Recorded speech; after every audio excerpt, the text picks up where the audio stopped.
Test 1, Section 1.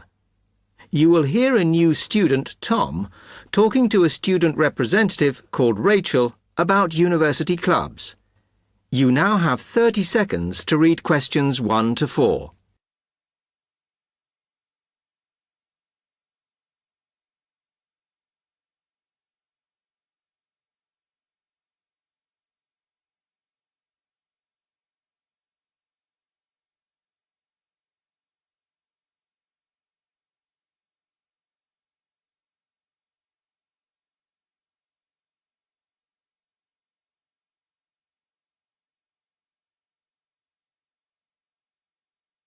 Hi, welcome to Freshers Week. I'm Rachel. Can I help you? Oh, hi.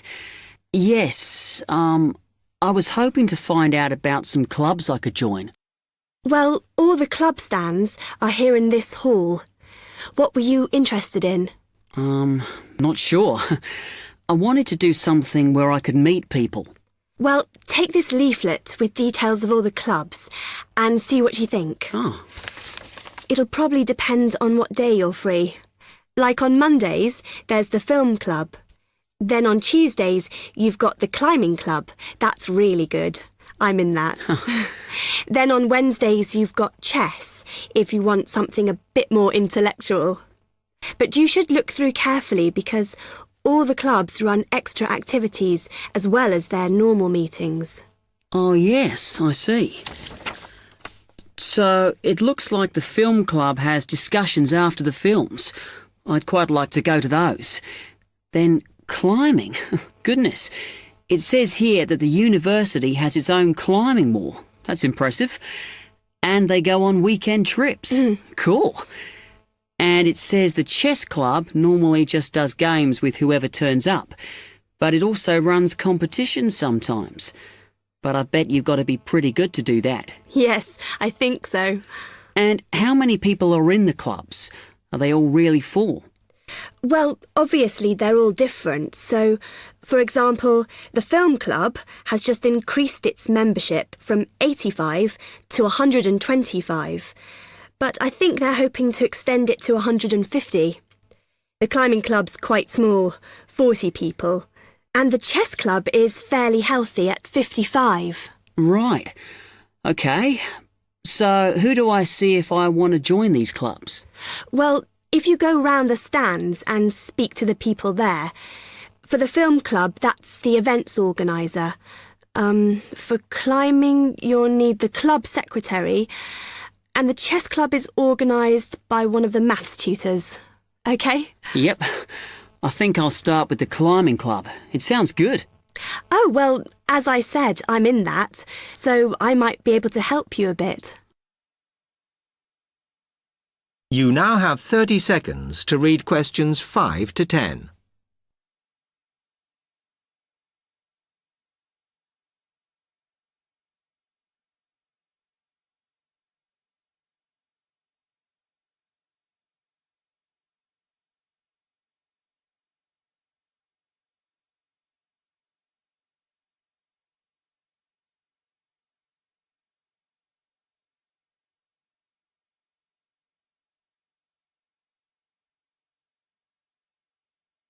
OK. It says in the leaflet that they get together twice a month. Is that right? Yes. Oh, you must join. It's really good fun. We go away quite a bit to North Wales. And every year we have a special excursion, usually to France, which is where we're going this year in the spring. The weather's too unpredictable in the autumn. Wow, that sounds good. But it must cost a lot. Yeah, but we try and save up for it through subscriptions. So rather than having a huge sum to pay in the month we go, we collect those weekly, so it spreads it out. Good idea. I think I'll definitely join. There are quite good benefits you get from joining. I mean, you need that, don't you? And the university clubs normally try and do deals with local businesses, so it's really worth joining. Like in the climbing club, they've got a special arrangement with one of the shops in town. So if you show your card, you can get money off equipment. Don't think the discount extends to clothes, though. That's really worth it then. I'll go over and talk to them now. OK. Hope you do join. Oh, and another thing I meant to say. If you do become a member, you automatically receive a magazine once a year. It's quite useful and interesting because it goes out to all the national climbing clubs. And the other thing is, if you come to every session, then you can get a complimentary ticket to the big exhibition that's held in Cardiff every year. So, hope to see you. Yeah, well, thanks a lot for your help.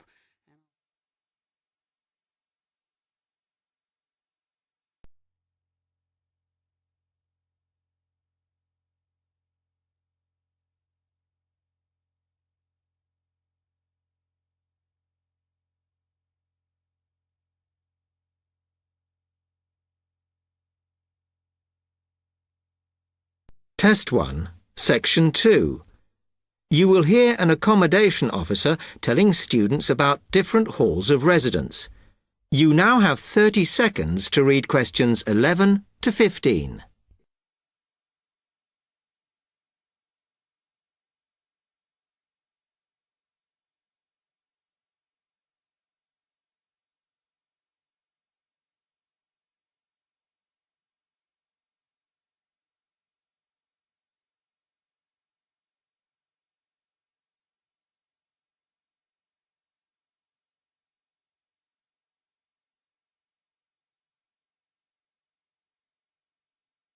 Good afternoon, and welcome to Stanton University.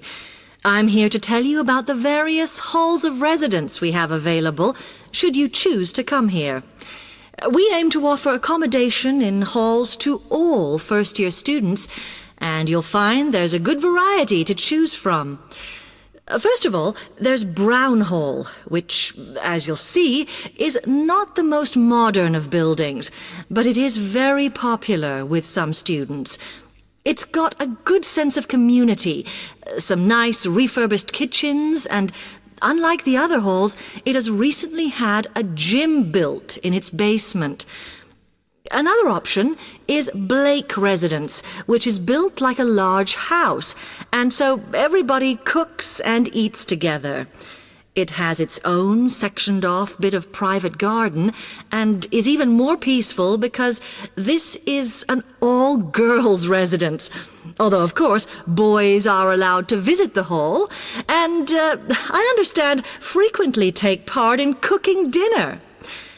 The largest hall we have is Queen's Building, and this has been upgraded recently. The original parking area has been built on so that the hall now has a large common room, and each bedroom now has its own shower room, which many students regard as a real bonus. A further option is the Parkway Flats, which won an award for design in its day. And this building now has a preservation order on it. This has meant that only a limited amount could be done to upgrade it, and the surrounding area is important, so parking is not permitted around the flats. However, the flats do have many extra facilities, such as a special computer room, a small library, and a self-service restaurant. The cost of breakfast, lunch and dinner is covered in the fees for this hall, so it does look a bit more expensive. The last residence we can offer you is Temple Rise, which again is slightly more expensive than other halls as the rooms are larger. This has got very lovely views across to the coast, and this more than compensates for the fact that bathrooms here are shared between 6 students. However, the hall has domestic staff who clean the rooms once a week, so this is perhaps an attractive option for the messier amongst you. You now have 30 seconds to read questions 16 to 20.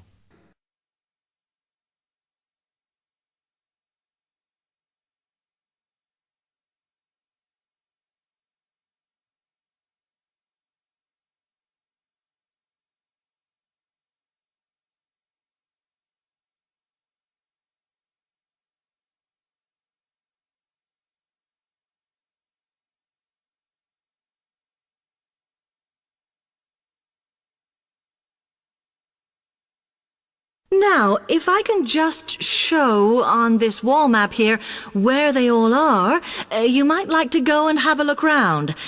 If you come into the main university entrance, at the first junction, you'll find that Brown Hall is on the corner opposite the theatre. So you're nice and near the station here, though I think it can get a bit noisy with traffic. The same applies to Blake Residence, which is directly facing the junction to the university entrance. These halls are often used by medical students and such like, as they're out all day, so don't notice the noise. Anyway, if you then walk along Campus Road towards the main circle, you'll see the library on the corner, and Queen's Building is just past that as you head north. You will find that it is quieter here, and you may get fewer visitors. By the way, the circle is quite a feature of the campus, as it's set into the hills and has a brand new sports center in the middle. It's worth going to look around it. Now, the Parkway Flats are on the opposite corner to the library, facing the circle, as you head towards the main buildings. The main buildings are only about a 5-minute walk from here, and places in these halls go quickly, so my advice is to reserve your place as soon as possible. Then Temple Rise is inside the circle, next to the sports center, but further from the main university buildings. Now, if you'd like to go off and physically look...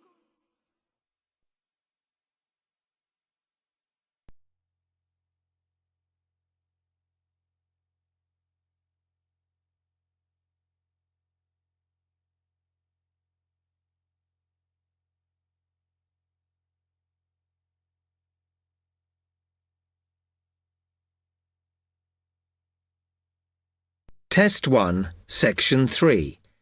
You will hear two students, Jenna and Marco, discussing a business studies project they have to do. You now have 15 seconds to read questions 21 to 24.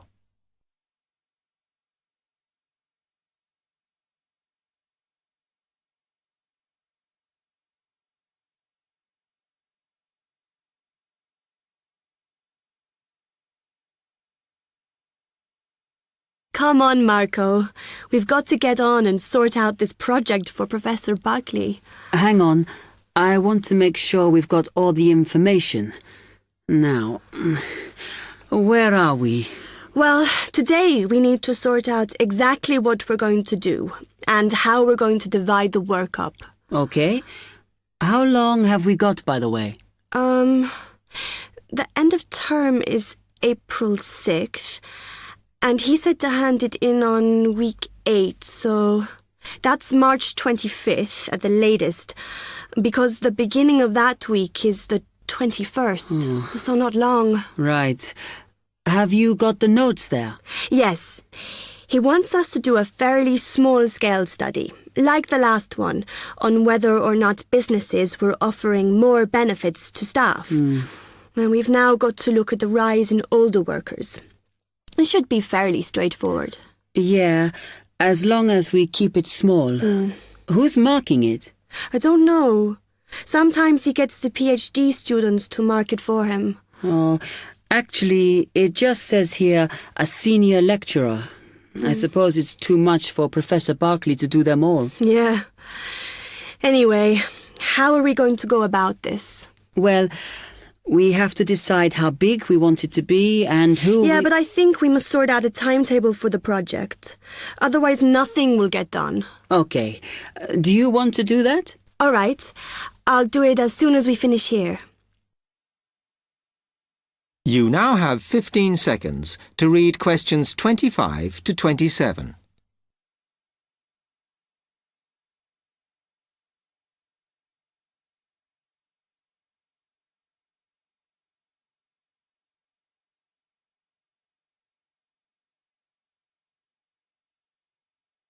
Okay, what do we have to do now for the project? What's the best way to go about it? Well, Professor Carter suggested we set up a focus group to get some in-depth interviews, but I think that'll take a lot of time. Yeah, I agree. If we did a focus group, we'd have to spend time deciding who to include in it, and it's not necessary to do one anyway. Oh, fine. And if you agree, I think we should get in touch with the businesses on the list Professor Carter gave us and ask them if they're prepared to participate. Sounds good. Then we can go there, give them questionnaires, and collect them later. Exactly. Okay. Then, do we need to book one of those study rooms in the library so we can work together to input the data? Perhaps not, as I guess just one of us could just sort it out actually. Yes, that would be easier.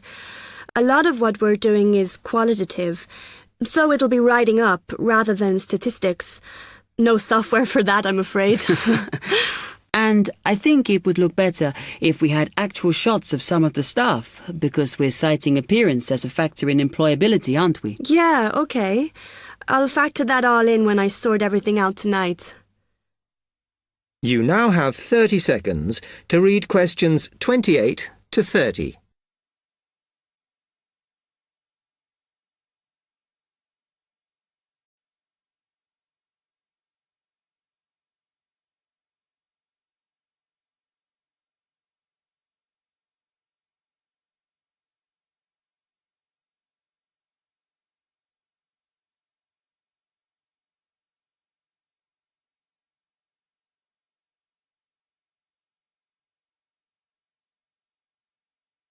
I'm glad we decided to work together.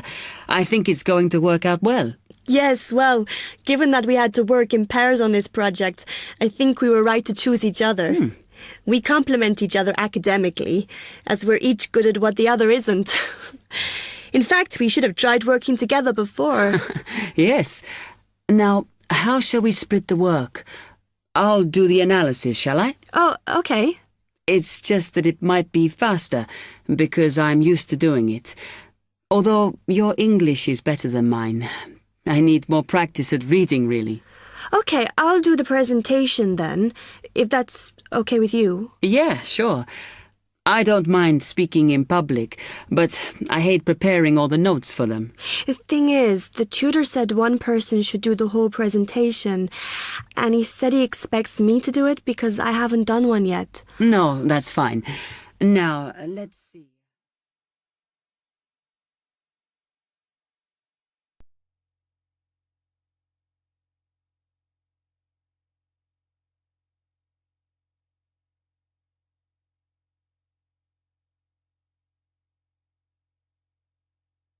Test 1, Section 4. You will hear a media studies tutor giving a lecture about news sources. You now have 30 seconds to read questions 31 to 35.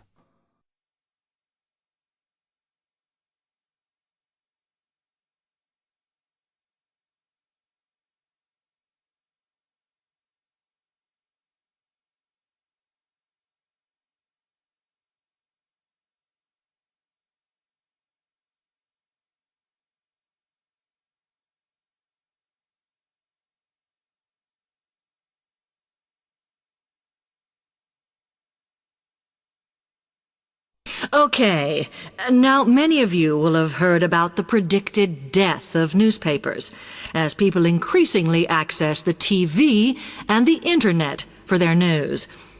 Today, I want to look at the USA, which has very advanced news sources, to see if this is actually true. In the USA, the main news sources without doubt are TV, the internet, and the press. That is, traditional newspapers. And although they are each surviving and growing, they are also changing. Obviously, TV news has been around for a while, and the early evening bulletins, when people get in from work, are very popular. I suppose we traditionally think of the morning newspaper arriving on our doorstep with the daily news. Interestingly, this is not borne out by the statistics, which show that readership in the U.S. is much higher when people have time to relax, when they're not working, especially on Sundays. The Internet is also a popular weekend activity, but shows no variation with weekday access. So people are using the different sources in different ways. Interestingly, local radio has been hit less by the grip of quite strong local newspapers than by the Internet, which is seen to offer a better regional service. But just because the Internet is seen as the new force in news media does not mean it is dominant. Television has, of course, been global for a while. But now technological changes, which have fueled the rise of online news, have also allowed newspapers to print and distribute editions across the world. In fact, Internet news, which is seen as the big competitor for traditional markets, does not offer that much variety. Often, the sources are the online versions of the newspapers, whereas television, in order to offer something different, has had to come up with a much more mixed bag of reporting, from hard news to light reports on celebrity events. Another issue is reliability. The Internet is virtually unregulated, so anything can be reported there, whether true or not. Journalists on newspapers have fought a long, hard battle to fight intervention and to retain the freedom of the press. Television, however, is seen as critical to political power and has become subject to harsh controls about what it can or cannot say. You now have 30 seconds to read questions 36 to 40.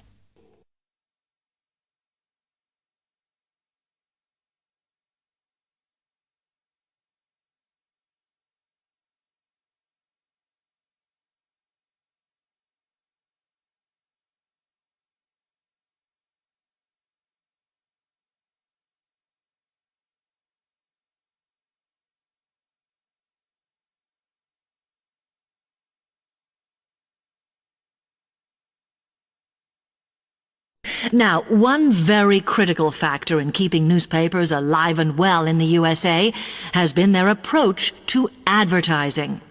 Obviously, newspapers are heavily dependent on advertising revenue, and they have become more and more imaginative in what they offer, in order to make sure that advertisers use them and not other news sources. This has meant that, contrary to popular belief, newspapers now have a significantly higher profit margin than the rest of American industry. So, how have they managed to raise advertising revenue in this way? Well, they have put a lot of effort into developing and maintaining a very strong association with the retail trade. And they've come up with a winner. A critical tool in their sales plan has been suggesting that the adverts they run can have vouchers. This has been enormously effective because they have found that not only do more people buy the paper to get the discounts, but also that this inevitably means much higher sales for the clients who advertised. As well as doing this, the newspapers have also introduced aggressive sales campaigns over the last few years. This has resulted in a significant and continuing rise in the number of advertisers prepared to pay the extra for full-page ads. So, what I would like to move on to